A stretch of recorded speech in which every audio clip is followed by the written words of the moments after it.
Friends, स्वागत है आप सभी का मेरे चैनल पर। बिना किसी देरी के इस मांगा को स्टार्ट करते हैं। तो हमने लास्ट चैप्टर में देखा था, जो वैंग फी है वो क्लिफ के ऊपर से जाने की कोशिश करता है, लेकिन रास्ते में ही ब्लैक आर्मी आ जाती है और उसे वहाँ पर टॉर्मेंट करना स्टार्ट कर देती है। उसे धमकी देती है उसे किल करने की। और वहाँ पर ना फिर जो ब्लैक आर्मी का लीडर होता है वो एक नंबर का पर्वर्ट होता है और वो उसके कपड़े को ना उतारने लग जाता है तीर के साथ, और तीर थोड़े से उसे भी लग जाते हैं। और यहाँ पर हम देखते हैं जैसे उसके कपड़े थोड़े से उतरते हैं ना, यहाँ पर वो जो आर्मी के दूसरे लोग होते हैं वो बोलते हैं कि मैंने एक्सपेक्ट नहीं किया था इतनी लिवली और इतनी फ्रेगरेंस आएगी वैंग फी से। वो उसे बोलता है कि हाँ, ये बहुत ही आई ओपनर है और उसे बहुत ही गंदे तरीके से देखने लगता है। यहाँ पर वैंग फी सोच रहा है, मैंने एक्सपेक्ट नहीं किया था कि मेरे जैसा इतना अच्छा प्रेजेंट, इतना हैंडसम इन पावर लोगों के हाथों में से मरेगा। और उसे बोलता है, मतलब आई एम सॉरी जान, मैं अपनी जो ट्रांजैक्शन है तुम्हारे साथ कंप्लीट नहीं कर पाया था। और यहाँ पर ना वो उसे बोलता है, उन्हें भड़काने की कोशिश करता है और बोलता है कि क्या तुम्हारी आर्चरी टेक्निक इतनी ज़्यादा बुरी है कि तुम एक एरो के साथ मुझे मार भी नहीं पाए, ये बहुत ही बुरी बात है।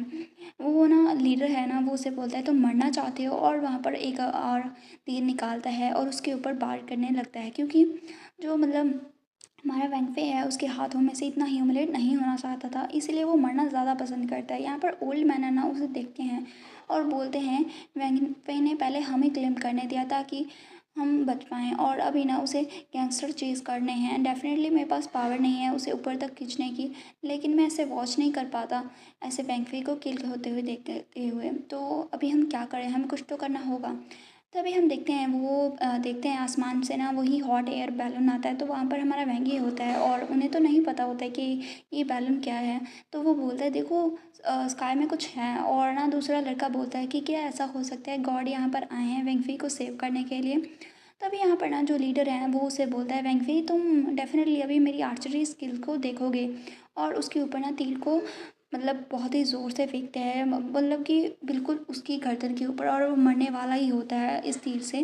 तभी हम देखते हैं वहाँ पर एक और तीर आता है जो कि उस तीर को पूरी तरह से ख़त्म कर देता है। वो डेफिनेटली हमारे वेंगी का होता है और वहाँ पर बहुत ही ज़्यादा धमाका होता है और वेंगी ना नीचे उतरता है और वो ना सभी लोगों को मारने लग जाता है तीर के साथ। और यहाँ पर हम देखते हैं वेंगफी को भी ये जब आवाज़ सुनती है वो अपनी आँखें खोलता है, तो देखता है हॉट एयर बैलून से ना हमारा जो होता है वेंगी वो नीचे उतरता है बहुत ही ज़्यादा हीरोइक वे में। और यहाँ पर वो उसे देखता है और सोचता है जांग यहाँ पर, और उसे अपने मन में बहुत ही अच्छा सा फील होता है। बोलता है कि मुझे नहीं पता कि सडनली मुझे इतना ज़्यादा पीसफुल क्यों फील हो रहा है, ये सेंस ऑफ सिक्योरिटी मैं 2 लाइफ जिया हूँ और ये फर्स्ट टाइम है कि मुझे इस तरह की फीलिंग आ रही है, ये क्या है। और वो यहाँ पर आराम करता है वेंगी के ऊपर, और जैसे ही उसकी आंखें खुलती है वो देखता है कि वो वेंगी के पास होता है, वेंगी ने उसे उठाया होता है बहुत ही ज़्यादा ब्राइडल स्टाइल में, और वो काफ़ी हैप्पी होता है और उसे देखते हैं और सोचता है कि जांग क्या तुम इंजर्ड हो। तो वो उससे बोलता है ये थोड़ा सा बाउंड है, ये ज़्यादा हार्मफुल नहीं है, क्योंकि उसके ऊपर ना बहुत ज़्यादा ब्लड लगा होता है। तो यहाँ पर वेंगफी उससे बोलता है कि ब्लैक किलिंग आर्मी कहाँ है और ओल्ड मास्टर कहाँ है, क्या वो ठीक है। तो वेंगी उससे बोलता है ओल्ड मास्टर अभी सिटी में सेफली रिटर्न हो चुके हैं, और ब्लैक आर्मी के बारे में उन्होंने तुम्हें हर्ट किया था, तो डेफिनेटली मैं उन्हें पूरी तरह से मार दिया है मैंने उसे। तो ये उसकी बात सुन के ना जो वेंगफी ही होता है वो सोचता है कि क्या इसने सभी लोगों को मार दिया अकेले। और हम देखते हैं सारी जो ब्लैक किलिंग आर्मी है वो बहुत ही बुरी तरह से वहाँ पर पड़ी होती है, उन्होंने उसने मतलब सभी को ख़त्म कर दिया होता है। वो उसे बोलता है कि क्या तुमने इतनी सारी आर्मी को खुद से ही ख़त्म कर दिया। और सोचता है कि जांग इसके पास इतनी ज़्यादा पावर है, क्या वो सच में ह्यूमन भी हैं। वो उसे बोलता है जब मुझे मैसेज रिसीव हुआ था सोंगयान के से कि तुम या यहाँ पर इतने बड़े मैटर में फंसे हुए हो, इतने बड़े मैटर में फंसे हुए हो, तो डेफिनेटली मैंने सोच लिया था ये मैटर बहुत ही ज़्यादा अर्जेंट है, मैं इसे डिले नहीं कर सकता हूँ। और इसके अलावा मैं इसीलिए दूसरे लोगों को नहीं ले पाया क्योंकि इससे हमारी स्पीड कम हो जाती है, इसीलिए मैंने जो मतलब हॉट एयर बैलून है उसमें मैं अकेले ही आ गया और उसकी वजह से मैं तुम्हारे पास अच्छे से पहुंच पाया। तो यहाँ पर हमारा वेंगफी उससे बोलता है जांग थैंक यू, और उससे बोलता है अगर तुम अच्छे टाइम पे नहीं आते, मतलब उस टाइम पे नहीं आते तो डेफिनेटली मैं श्योर हूँ कि मैं मर जाता। वो ऐसा बोलने ही वाला होता है, तभी यहाँ पर ना जो जांग है उसे बोलता है रॉन किंग। तो वो उसे बोलता है क्या, और उसे बोलता है मैं कभी तुम्हें अलाउ नहीं करता हूँ कि तुम खुद को ऐसे फिर से हर्ट कर लो, ठीक है ना। तो वेंगफी ना उसके चेस्ट में अपना सर रखता है और सोचता है कि पता नहीं क्यों मेरा दिल इतना फास्टली बीट कर रहा है, मुझे नहीं पता क्या, लेकिन मुझे ऐसा लगता है ये ब्लड के कारण है कि इतना ब्लड लॉस हो गया, या फिर ये जान के कारण है जो मेरा दिल इतनी फास्टली बीट कर रहा है। तभी ना हमारा जांग उसे बोलता है कि तुम्हारी इंजरी बहुत ही ज़्यादा सीरियस है, तुम अपनी आँख को क्लोज़ कर लो और अच्छे से रेस्ट कर लो। और वो उसे अपने साथ लेकर जाने लगता है। यहाँ पर हमारा जो चैप्टर है वो फिनिश होता है। अभी हम नेक्स्ट चैप्टर में देखते हैं जो क्राउन प्रिंस है ना वो डेफिनेटली इंजॉय कर रहा होता है यहाँ पर लड़कियों को, उनके डांस को, और उसके पास काम ही क्या है, हम जब भी उसे देखते हैं वो कुछ ना कुछ इंजॉय कर रहा होता है, कोई काम नहीं करता। और वो बैठा होता है, तभी वहाँ पर ना ब्लैक आर्मी का एक बंदा आता है और उसे बोलता है योर रॉयल हाइनेस कुछ हुआ है। तो यहाँ पर क्राउन प्रिंस गुस्से में बोलता है कि क्या हुआ है, क्योंकि उसके एंजॉयमेंट में बिगन पड़ गया था।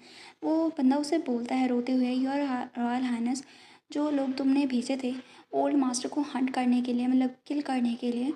और यहाँ पर ना उसकी बातें सुन के क्राउन प्रिंस उसे बोलता है मुझे ऑलरेडी न्यूज़ मिल गई है, और मैंने नहीं सोचा था कि उन ओल्ड मास्टर को चेज़ करते हुए, किल करते हुए वो उस बिच रॉन किंग को मिल जाएंगे, और ये बहुत ही बुरा हुआ कि मैं उसे किल नहीं कर पाया। वो उसे बोलता है कि इसके अलावा ये नहीं है, वो बोलता है जो जांग है मतलब कि वो बहुत ही ज़्यादा स्ट्रेंज था, वो हेल्प नहीं कर पाया। और आगे बताता है कि वो पर्सनली उसके गार्ड्स के साथ बिना सोए हुए 3 दिन और 3 रातों तक उसने फ़ाइट की है ब्लैक आर्मी के साथ। और आगे वो बोलता है उसने हमारी जो ब्लैक आर्मी का हेडक्वार्टर है फ्रंटियर में, उसे पूरी तरह से तबाह कर दिया है। हमारे 5,000 ब्लैक किलिंग आर्मी के सभी जो लोग हैं वो मारे गए हैं, सिर्फ मैं ही बचा हूँ।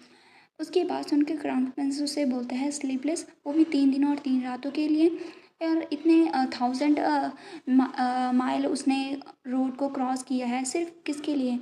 ऐसा लगता है जो जांग के दिल में रॉन किंग की बहुत ही खास स्टेटस है। और यहाँ पर वो लड़का उससे बोलता है कि ऐसा लगता है जो प्लान आपने अरेंज किया था वो अभी अच्छे से नहीं फॉलो हुआ है। तो क्राउन प्रिंस उससे बोलता है कि हाँ, ऐसा लगता है जो अरेंजमेंट मैंने की थी वो बस जोक थी। वो लड़का उसे बोलता है योर रॉयल हाइनेस, क्या आपके पास अभी भी कोई प्लान है? तो क्राउन प्रिंस उससे बोलता है तुम्हें इससे क्या, मेरे प्लान के साथ तुम्हारा कोई मतलब नहीं है। और वो बोलता है अपने लोगों से जल्दी से यहाँ पर आओ, ये पर्सन एक असैसिन है, इसे ट्रैक करो और इसे पीसेज में कट कर दो।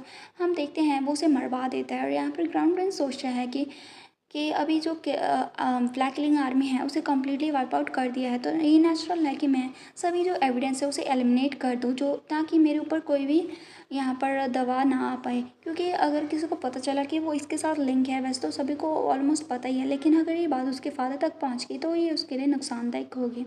और वो सोच रहा है नेक्स्ट टाइम मुझे जल्दी से पहले देखना होगा कि जो रैन वेनशान है ना, वो रॉन किंग का भाई है, वो लिटिल ब्यूटी, मुझे देखना होगा कि वो क्या करने वाला है, उसका मेथड क्या है। तुम इस प्रिंस को डाउन मत फील करवाना, क्योंकि वो भी उसके साथ बदला लेना चाहता है। यहाँ पर हम देखते हैं वो डेफिनेटली अभी इंजॉय कर रहा होता है फिर से अपने आप को। और हमारा सीन कट होता है यहाँ पर ना, जो मतलब होता है वेंगी, वो उसे बोलता है ये मेडिसिन बहुत ही ज़्यादा बिटर है, क्या मैं इसे ड्रिंक ना करूं?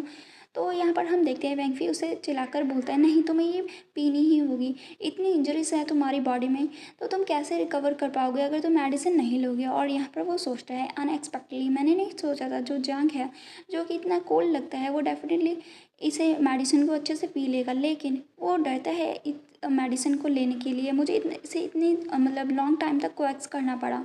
यहाँ पर ना ले रहा होता है, मतलब वेंजी उसे लेने का सोच रहा होता है, लेकिन उसकी जो कड़वी स्मेल है ना वो उसे देख के काफ़ी ज़्यादा मुंह बनाने लगता है। तो यहाँ पर ना जो रॉन किंग है वो सोचता है जब मैं उठा था तो मेरी बॉडी ठीक थी, मेरे जो बाउंड थे वो चले गए थे, लेकिन फिर मुझे न्यूज़ मिली कि मुझे एवेंज करने के लिए, मेरा रिवेंज लेने के लिए जो जांग है वो पर्सनली गया और उसने सारी ब्लैक आर्मी का जो फ्रंटियर था उसे ख़त्म कर दिया है। और जब वो वापस आया था तो पूरी बॉडी पर उसे ब्लड लगा हुआ था, और ऐसा लगता है हमारी जो पोजीशंस है वो रिवर्स हो गई। अभी मेरी इंजरी स्पाइन हो गई हैं, लेकिन वो सीरियसली इंजर्ड है। लेकिन जो हमारा वेंगी है वो अभी मेडिसिन लेने के लिए तैयार नहीं था। वो फिर से मेडिसिन को नीचे रख देता है और उससे बोलता है मुझे बचपन से ही ऐसे कड़वी दवाई खाना पसंद नहीं है, मुझे इसकी फ्रेगरेंस भी पसंद नहीं है, चलो इस मेडिसिन के बारे में भूल जाते हैं। और वो बच्चों की तरह एक्ट कर रहा होता है। यहाँ पर रॉन किंग सोचता है मैं फिर से फेल हो गया, इतना डिफ़िकल्ट क्यों है उसे कोएक्स करना मेडिसिन लेने के लिए। और फिर वो किसी रास्ते के बारे में सोच रहा होता है, तभी वो खांसता है और सोचता है कि मेरे पास अभी एक ही रास्ता है, और वो उसके ऊपर आ जाता है। और उस मेडिसिन को उठा के खुद पीने लगता है। तो वेंगी को समझ में नहीं आता और उसे बोलता है तुम क्या कर रहे हो। तभी जैसे ही वो कुछ बोल रहा होता है, हमारा जो रॉन किंग है उसे किस करता है और माउथ टू माउथ उसे जो मेडिसिन है ट्रांसफ़र कर देता है उसके मुंह के अंदर। और जो हमारा वेंगी है उसे वो मेडिसिन पीनी ही पड़ती है। और यहाँ पर जब वो मेडिसिन पी लेता है तो रॉन किंग खुद को पीछे करता है और उसे बोलता है इसके बारे में ज़्यादा मत सोचना है, मैं तो सिर्फ तुम्हें मेडिसिन खिला रहा था। और तभी वो फिर से एक और मेडिसिन का सिप लेता है और उसे पिलाने लगता है। तभी जो हमारा होता है रॉन किंग, वो ना उसे पकड़ता है, मतलब तभी जो मतलब हमारा वेंगी है वो उसे पकड़ता है और उसे बेड के ऊपर धकेलता है और उससे बोलता है थैंक यू मुझे मेडिसिन फीड करने के लिए। और यहाँ पर उसे देखने लगता है और उससे बोलता है कि मैं तुम्हें वेलकम करता हूँ। और उसे फिर बहुत ही ज़ोर से इंटेंशनली किस करने लगता है। उनकी किस बहुत ही लंबे देर चलती है। तभी हम देखते हैं यहाँ पर हमेशा की तरह सन के रॉन्ग टाइम पर एंट्री लेते हैं और वो खुश होकर बोलता है कॉन्ग्रेचुलेशन वांगिए, मैंने डॉक्टर से बात की है, वो उन्होंने अभी ना नॉन बिटर प्रिस्क्रिप्शन को डिस्क्राइब किया है, मतलब जो दवाई कट भी रही है वो डिस्क्राइब की है। वो अंदर ऐसे ही आ जाता है, उसकी आदत थी क्योंकि वेंगी काफ़ी टाइम से सिंगल था तो उसे ऐसी ही आदत लगी हुई थी। और अब वो फिर से गलत टाइम पे आ जाता है तो उसे देख के जो हमारा रॉन किंग है वो तो ब्लश कर रहा होता है, लेकिन जो वेंगी है उसका मूड अच्छा नहीं होता है, वो गुस्सा करता है उसके ऊपर। और यहाँ पर सनकी के पास तो कुछ होता ही नहीं है, वो वैसे ही खड़ा रहता है। उसे समझ में आ जाता है कि उसने गलत टाइम पे एंट्री ले ली है और यहाँ पर हमारा सीन कट हो जाता है।